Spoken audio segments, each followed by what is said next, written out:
இவங்க 2 பேருமே அந்த ஃபேஷன் டிசைனிங் காம்படிஷன்ல கலந்துக்கலாம்னு சொல்லிட்டு முடிவு எடுத்துட்டாங்க. இப்போ அந்த அப்ளிகேஷன் ஃபார்மையும் தெரிஞ்சவங்க மூலமா வாங்கிட்டு வந்துட்டாங்க. பார்த்தா அதுல கம்பெனி நேம்லாம் கேட்டிருக்கு. கம்பெனிக்கு என்ன பேர் வைக்கலாம்னு சொல்லிட்டு யோசிச்சுட்டு இருக்காங்க. அப்பதான் முஹிதாஹா மேட் இன் இந்தியான்னு பேர் வைக்கிறதுக்கு பதிலா மேட் இன் இந்தியான்னு பேர் வச்சிட்டாங்க. கம்பெனிக்கு பேர்லாம் வச்சா அந்த மிஷின் இல்லையேன்னு சொல்லிட்டு பக்கத்து வீட்டு ஆண்டி கிட்ட அந்த மிஷினை கேட்கலாம்னு சொல்லிட்டு காஃபி சமோசாவோட போய் அந்த ஆண்டியுமே கரெக்ட் பண்ணி மிஷினுமே அங்க வந்து வாங்கிட்டு வந்துட்டாங்க. இவங்க 2 பேருமே சேர்ந்து ட்ரெஸ் டிசைன் பண்ணி அந்த காம்படிஷன் நடக்கிற இடத்துக்கும் போயிட்டாங்க.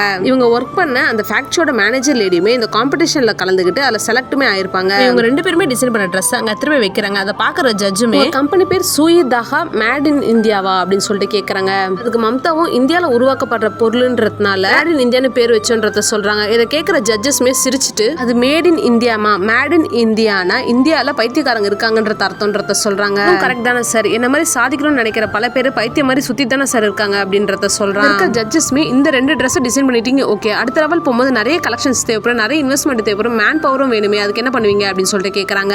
இவங்களும் எங்களுக்கு தெரிஞ்சவங்க நிறைய பேர் நெசவு தொழில், தையல், கைவினை பொருட்கள்லாம் செய்றவங்க இருக்காங்க, அதெல்லாம் வச்சு கண்டிப்பா நிறைய கலெக்ஷன்ஸ் எல்லாம் கொண்டு வந்து காட்ட முடியும்ன்றத சொல்றாங்க. ஜட்ஜஸ்மே இவங்கள அடுத்த ரவுண்டுக்கு செலக்ட் பண்ணிடுறாங்க. இவங்க 2 பேருமே பயங்கர ஹாப்பி ஆயிடுது. அவங்க அப்பா அம்மா கிட்ட இந்த மாதிரி காம்படிஷன் செலக்ட் ஆயிட்டேன்னு சொல்லிட்டு ஸ்வீட் தராங்க. அவங்க அப்பா அந்த ஸ்வீட்டை வாங்கிக்கிட்டு நானும் உங்களுக்கு ஒரு குட் நியூஸ் சொல்லணும்னு சொல்லிட்டு வீடா போய் நியூஸ் பேப்பர் போடுற வேலை எனக்கு கிடைச்சிருக்கு, நீ தான் வேலைக்கு போகாம பிசினஸ் பண்ணணும்னு சொல்லிட்டு சுத்திட்டு இருக்க, இந்த குடும்பத்தினால அப்படியே விட முடியாது அப்படின்றத சொல்றாரு. எனக்கு என்ன வரும்னு தெரியாமே ஒருத்தனுக்கு கீழே அடிமையாவே நான் வேலை பார்த்துக்கிட்டு இருந்தேன். மம்தா தான் எனக்கு என்ன திறமை இருக்குன்னு சொல்லி புரிய வச்சா. நீங்க 40 வருஷம் வேலை பார்த்தீங்க, அதுல என்னப்பா சாதிச்சீங்க, கடைசியில் ரிட்டையர் தானே ஆனீங்க, நான் என் லைஃப் ஏதாவது சாதிக்கணும்னு சொல்லிட்டு நினைக்கிறேன்ப்பா அப்படின்னு சொல்லிட்டு சொல்றான். இப்போ மம்தாவும் தயவு செஞ்சு இந்த ஒரு டைம் மட்டும் எங்களுக்கு சப்போர்ட் பண்ணுங்க மாமா, அப்படி நாங்க இல்ல தோத்துட்டோம்னா கண்டிப்பா நீங்க சொல்றதை நாங்க செய்யறோம்ன்றத சொல்ல அதுக்கு அவங்க அப்பாவுமே கொஞ்சம் யோசிச்சுட்டு சரி ஓகேன்னு சொல்லிட்டு சொல்லிடுறாரு.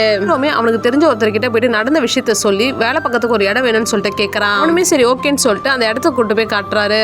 இவங்க 2 பேருமே சேர்ந்து அந்த காம்படிஷனுக்கு தேவையானதை ரெடி பண்ண ஆரம்பிக்கிறாங்க.